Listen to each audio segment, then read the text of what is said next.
әдемі талдау жасадыңыз, ғылыми заңды тұрғыдан.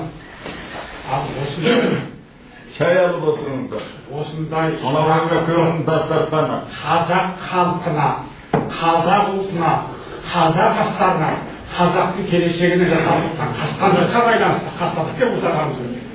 Осы сотқа берудің мәселесі. Сот арқылы біз өркениетті дамыту. Бола ма бұл мәселеге сауал? Бұл бір мәселе.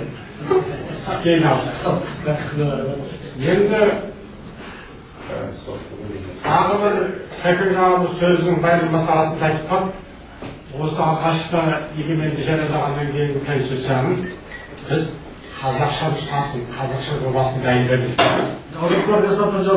Сол жоба осы Алла-Жар қоры арқылы жарыққа шығару мәселесі, бүкіл халықты талқыға түсіру мәселесі, соны бүкіл халықтың ұсынысыменен президенттің алдына қою мәселесі. Міне осы дейді ойлату мәселесі. Осы бір үлкен сөз болады да, үлкен ұтымды жол болады көрмеді. Екінші,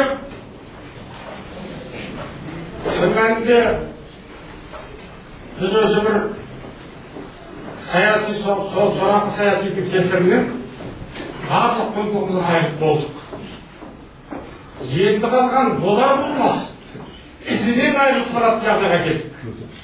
Сондықтан мынау латын тіліне ауысу дейтін мәселесі. Біз қиын дейміз. Кеше ғана кірді компьютер. Қазір 4 миллион халық интернетпен жұмыс жасап. Латын тілі әрпіне көшсін дейсіз. Бұл мәселеден қорқудың керегі жоқ. Бірақ мемлекеттің алдына, мемлекет басшысының алдына ұсынысты қалай қоямыз? Жетелетудің бағытын, таптың жобасын бүкіл бір топ құрып осыны дайындау керек.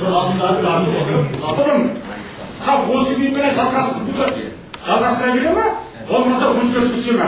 Сен болса қай уақытта түседі? Осы мәселе жөнінде